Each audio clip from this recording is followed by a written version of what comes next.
Hello guys, welcome back to my YouTube channel facts frame. ఈరోజు union budget అయితే release అయింది కదా. అందులో ఏ శాఖకి ఎంత అమౌంట్ అలొకేట్ చేశారు ఈరోజు వీడియోలో మనం తెలుసుకోబోతున్నాం. మెయిన్గా మన ఇండియాలో మెయిన్ సెక్టార్లు అయినటువంటి ఫార్మర్, ఎడ్యుకేషన్, హెల్త్కి ఎంత అమౌంట్ అలొకేట్ చేశారు డీటెయిల్గా అయితే ఈరోజు వీడియోలో మనం తెలుసుకోబోతున్నాం. ఇంకా ఏమాత్రం లేట్ చేయకుండా let's get in to the video. ముందుగా అగ్రికల్చర్ డిపార్ట్మెంట్కి అయితే ఇప్పుడు చూద్దాం. ఈ అగ్రికల్చర్ డిపార్ట్మెంట్లో నిర్మలా సీతారామన్ గారు అయితే ఒక స్కీమ్ అయితే ఇంట్రడ్యూస్ చేశారనమాట. ఆ స్కీమ్ పేరు వచ్చేసి పిఎం ధన్ ధాన్య కృషి యోజన. ఆ స్కీమ్ పేరు. ఆ స్కీమ్లో ఒక 100 డిస్ట్రిక్ట్స్ని అయితే తీసుకుని వాటిని ఒక 1.7 crore మెంబర్స్ ఫార్మర్స్కి యూజ్ అయ్యేలాగా ఎక్కువ బూస్టప్ ఇచ్చేలాగైతే ఈ స్కీమ్ వర్క్ అవుతుంది. అలాగే మీరు చూసుకున్నట్లయితే ఫార్మింగ్లో మెయిన్గా కావాల్సింది ఎక్కువ ఎక్కువ ఉత్పత్తి ఇచ్చే విత్తనాలు కదా. ఆ విత్తనాలని ఇంట్రడ్యూస్ చేయడానికి కూడా ఈ స్కీమ్ అయితే ఉపయోగపడుతుంది. అంతేకాకుండా బీహార్ రైతులకి యూజ్ఫుల్ అయ్యేలాగా మకానా బోర్డుని అయితే నిర్మలా సీతారామన్ గారు ఈ బడ్జెట్లో అయితే తెలిపారనమాట. నెక్స్ట్ వచ్చేసి ఎడ్యుకేషన్.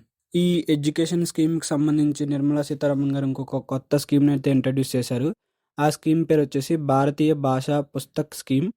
ఈ స్కీమ్ యొక్క మెయిన్ మోటో వచ్చేసి ఒక్కొక్క స్టేట్కి ఒక్కొక్క లాంగ్వేజ్ అయితే ఉంటుంది కదా.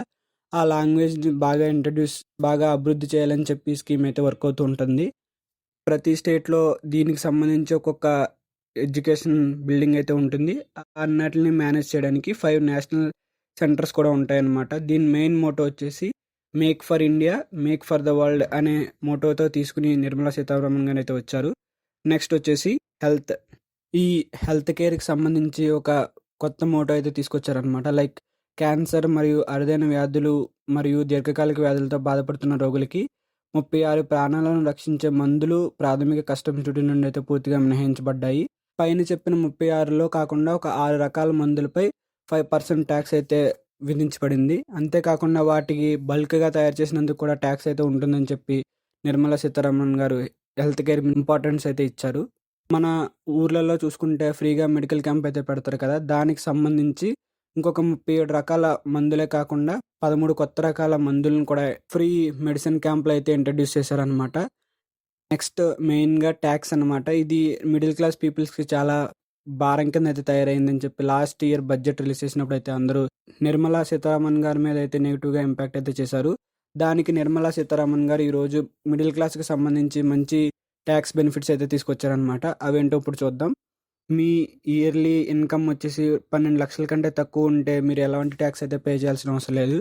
12 లక్షలే కాకుండా ఇంకొక 75,000 అయితే ఎక్స్ట్రా స్టాండర్డ్ ఎగ్జెక్షన్ కింద అయితే ఇచ్చారు. టోటల్గా 12,75,000 వరకు అయితే మీరు ఎలాంటి ట్యాక్స్ పే చేయాల్సిన అవసరం లేదు. ద రివైజ్డ్ ట్యాక్స్ స్లాబ్స్ వచ్చేసి 0 to 4 lakhs ఉంటే ఎలాంటి ట్యాక్స్ పే చేయాల్సిన అవసరం లేదు. 4 to 8 lakhs ఉంటే 5% అయితే పే చేయాలి. 8 to 12 lakhs ఉంటే 10% పే చేయాలి.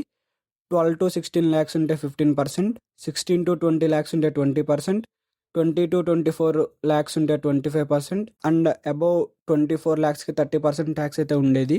నెక్స్ట్ పాయింట్ వచ్చేసి సేవింగ్స్ రిలేటెడ్గా అనమాట. ఎన్ఎస్ఎస్ గురించి ఈ పాయింట్. ఎన్ఎస్ఎస్ అంటే నేషనల్ సేవింగ్స్ స్కీమ్ కదా. ఈ స్కీమ్కి రిలేటెడ్గా ఆగస్ట్ 29, 2024 లేదా ఆ తర్వాత వ్యక్తులు ఎన్ఎస్ఎస్ నుండి విత్డ్రాల్ చేసుకున్నందుకు పన్నులు అయితే చెల్లించాల్సిన అవసరం అయితే లేదని చెప్పి నిర్మలా సీతారామన్ గారు చెప్పారు. నెక్స్ట్ పాయింట్ వచ్చేసి స్టాక్ మార్కెట్ రిలేటెడ్గా అనమాట. మీరు చూసుకున్నట్లయితే every Monday to Friday stock market అయితే ఓపెన్లో ఉంటుంది. కాకపోతే ఈరోజు సాటర్డే అయినా సరే బడ్జెట్ ఓపెనింగ్స్ ఉన్నాయని చెప్పేసి స్టాక్ మార్కెట్ అయితే ఓపెన్లో ఉంచారు. అయినా సరే స్టాక్ మార్కెట్లో ఎలాంటి ఫ్లక్చువేషన్స్ అయితే రాలేదు. అంతేకాకుండా మన నిర్మలా సీతారామన్ గారు బడ్జెట్లో కూడా ఎలాంటి మెయిన్ మోటివ్స్ అయితే స్టాక్ మార్కెట్ రిలేటెడ్గా ఏం తీసుకురాలేదు. నెక్స్ట్ పాయింట్ వచ్చేసి ఇండస్ట్రీస్ రిలేటెడ్గా అయితే ఇప్పుడు చూద్దాం. అండ్ ఇండస్ట్రీస్ ప్రకారంగా చూసుకున్నట్లయితే ప్రభుత్వ మరియు శ్రామిక ఇంటెన్సివ్ రంగాల్లో ఎంఎస్ఎంఈ ఫుల్ ఫామ్ వచ్చేసి micro, small and medium enterprises అని ఎంఎస్ఎంఈ అంటారు. ఈ ఎంఎస్ఎంఈలో మెయిన్గా స్టార్టప్స్ అలాగే చిన్న చిన్న బిజినెస్ చేసుకునే వాళ్ళు అయితే ఉంటారు. మన ఇండియాలో స్టార్టప్స్ని ఇంక్రీజ్ చేయాలని చెప్పేసి నిర్మలా సీతారామన్ గారు క్రెడిట్ గ్యారంటీ కవరేజ్ను 5 కోట్ల నుంచి 10 కోట్ల వరకు అయితే పెంచారు. నెక్స్ట్ సెక్టార్ పేరు వచ్చేసి డిఫెన్స్ సెక్టార్. ఈ డిఫెన్స్ సెక్టార్లో మన 25-26 బడ్జెట్లో నిర్మలా సీతారామన్ గారు 6.81 lakhs crores అయితే డిఫెన్స్ సెక్టార్కి అయితే అలొకేట్ చేశారనమాట. ఇది లాస్ట్ ఇయర్తో పోల్చుకుంటే 9.55% అయితే ఇంక్రీజ్ అయ్యింది. నెక్స్ట్ సెక్టార్ పేరు వచ్చేసి టూరిజం. మన ఇండియాలో ఆల్రెడీ యూడిఏఎన్ అనే స్కీమ్ అయితే ఇంట్రడ్యూస్ అయితే జరిగింది.